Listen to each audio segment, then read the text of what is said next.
I want to go on a big walk. Well, wait, if you're disabled, I mean, if you can't, how can you go for a walk if you're paralyzed or, paraplegic? No, I'm talking about the game Big Walk by House Games. And the question I have for it, is Big Walk accessible to you and your friends? Let's find out.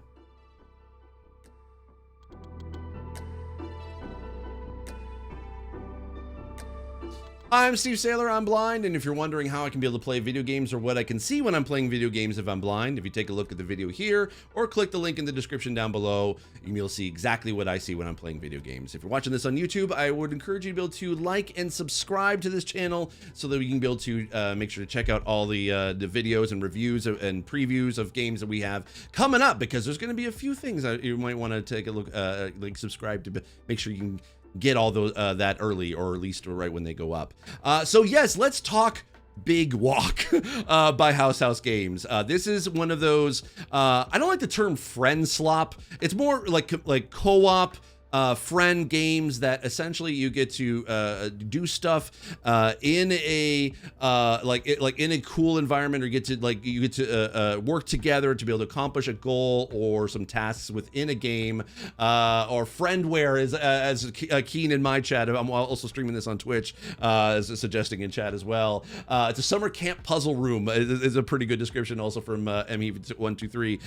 And yeah, I would agree. It's like, I don't play a lot of these often because sometimes I mostly play these games alone, because playing multiplayer games can be difficult for me. I can't trust really just any random matchmaking in a game, so I have to really trust the friends I'm playing with to at least accommodate for my disability. Well, actually, two of my other friends, shout out to Thormangander and Duretti_IRL, we decided to be able to play Big Walk together, because you can play from 1 up to 12 players, and basically it's a game where it's kind of like as he said, it's a summer camp puzzle room. So I'm going to show you a little bit of the gameplay. One thing I actually want to point out, at least for accessibility, is the interface is really large. Like, there is a lot of large text, which is awesome. Love that, and it's high contrast too. So that helps out a lot for low vision players. But let's jump into the gameplay here. Now, this is what I want to point out for the tutorial area, but we'll get back to that in a sec. I wanted to tease that. Let me just jump around to another specific spot in the gameplay that I want to be able to discuss. So basically, you are in it's a first-person view type game where you're literally just kind of walking around with your friends and just solving puzzles as you play. And it's really just as simple as that. And there's items you can be able to interact with. You can be able to point your arms or your hands. You can be able to pick up things, and it's a pretty simple game to be able to control and play. But there are some accessibility things that I do want to be able to point out that could make this game even better. I think. But essentially, you're just trying to be able to find, you're wandering around, you're exploring, and you're just solving puzzles along the way. And there's gonna be times that you're gonna want to be able to have your friends to be able to help you sort of solve these puzzles, because you can't play this game solo, unfortunately. You can only play this game with 2 or more players. The more players you have, obviously, the better you can be able to communicate-ish. But what I've seen, at least online from friends, is that 2 to 3 people is kind of like the sort of the default, like what would work best, and the more people you have, the better. But I will say this has been an absolute blast. I was just streaming it on Twitch. I'll have the gameplay actually linked in the description down below. I would highly recommend watching it. I never laughed so hard in a stream before, just from the things that happen. And there's one particular moment where one of our friends' ADHD really kicked in, and it was so dang funny. I cried, my cheeks hurt, my stomach hurt from laughing so much. And so that's the joy that this game brings, is that it is it can create amazingly funny moments as you're playing. And so I highly recommend, if you can find some friends to be able to play this with, this is definitely a game worth checking out. Now, as far as accessibility goes, there are some things I definitely want to be able to point out that can be difficult. And actually, we're kind of getting to a point in the game where this might be this is where the at least for the low vision slash blind players will come across, is that there are day-night cycles in this game, and there are things that basically like there are balls that essentially have like light that you can be able to light up. There are flashlights you can find. There are even areas with lights that you can be able to turn on or that are permanently on, so that you can be able to direct you where to go. But if you're stuck out in kind of in the middle of a foresty area or around some mountains where you don't see these lights anywhere, it can be difficult to be able to see where you're going. The only way to be able to tell where any of your friends are is the eyes on your character are lit up, but you can't really see like anything else. So it's kind of almost like a given that you need to have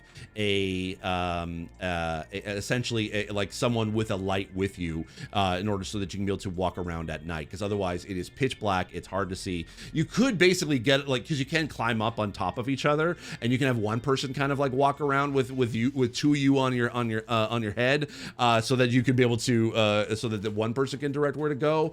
But that's not necessarily the ideal situation, because basically you're kind of like leaving disabled players like out of the playing and enjoying the game and wandering around. So that is something that I definitely would keep in mind. But this game could be better with with some better, like a high contrast, whether it's you can set it as an outline around the players, so that way even if you have proximity, based on a proximity, you can still be able to see your other players with you or the friends with you, to at least when they're in that kind of like at least a general area around where you are, maybe that high contrast will be able to sort of kick in, just so that it doesn't sort of change like the way you play.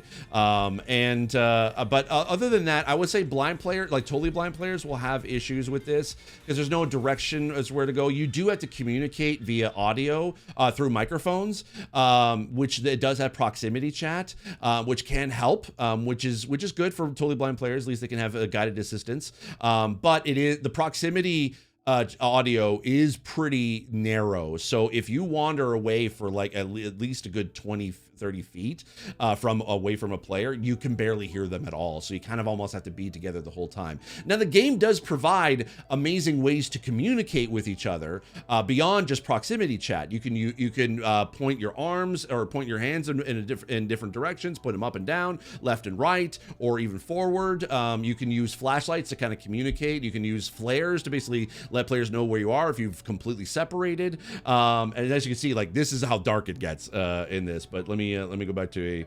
another area that was here.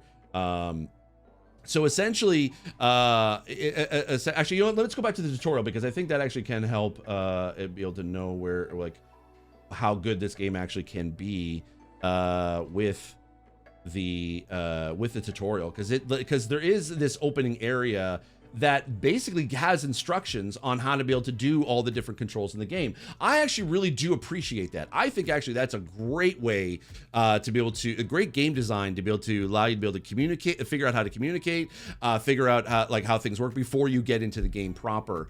Yeah, there is proximity chat to communicate. You can use your arms, you can use flashlights or lights to kind of like, you can flick turn on or off to be able to like help communicate that way as well.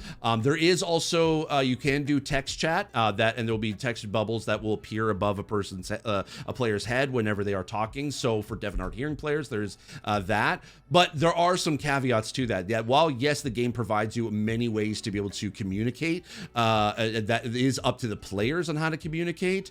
Unfortunately, if you're separated from the other players, it can be difficult to read specific instructions, because the text only appears above a player's head instead of it doesn't travel. So this would benefit from like a audio visual wheel, kind of similar to what Fortnite has, where essentially you can have like sound effects to be able to help you guide you where you need to go if you are someone who's deaf or hard of hearing.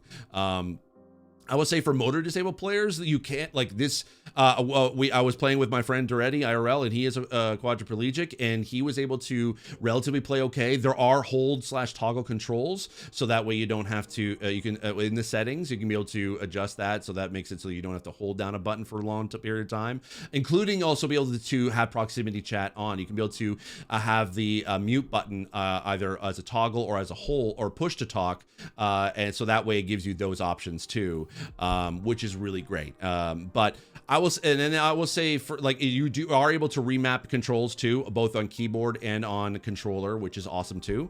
And so I think that kind of helps out as well for if you need alternative controls for this game. I think that for cognitive disabled players, it is relatively simple to play, and the puzzles don't seem super overwhelming, but we only got a few hours into this game, and I have been told by my friend Mike, who was playing with us, that there are certain things you need to be able to like communicate later on in the game, or like there's puzzles you need to communicate from across long distances, so that might be difficult. Like there is a long range radio that you can talk to each other, but there's no captions for anything like that, or a text to speech sort of area, or even like what would be great is like a Morse code type thing where you can be able to tap beeps in order to be able to like communicate yes, like 2 beeps for yes or 1 beep for no, that kind of thing. That would benefit greatly to be able to, so that you can be able to fully communicate within this game, regardless of what disability you have. Overall, I think as far as this game is concerned, I had a massive blast. I was smiling from ear to ear the entire time, and I would definitely recommend this for a lot of disabled players. Again, it's not fully accessible to every disabled player, but I think that there is a lot that's here that I think is worth trying out. So that's why for Big Walk, made by House Games, I will give this for accessibility a 3.5 out of 5. Thank you so much for watching. I really do appreciate it. If you have any questions or comments, please leave them in the comment section down below. And also, if you, I stream these games on Twitch as well. Again, I'm streaming actually my review right now. So if you want to be able to get these reviews or these gameplay early, make sure to follow me on Twitch at twitch.tv/SteveSaylor. And you can be able to check us out when we go live, because we will be playing Big Walk again. So make sure to be able to follow me, so you can be able to know when we're going to be going live on Big Walk next. Thanks again for watching. Make sure you like and subscribe, and I'll see you all in the next one. As always, I remain obediently yours. Bye-bye.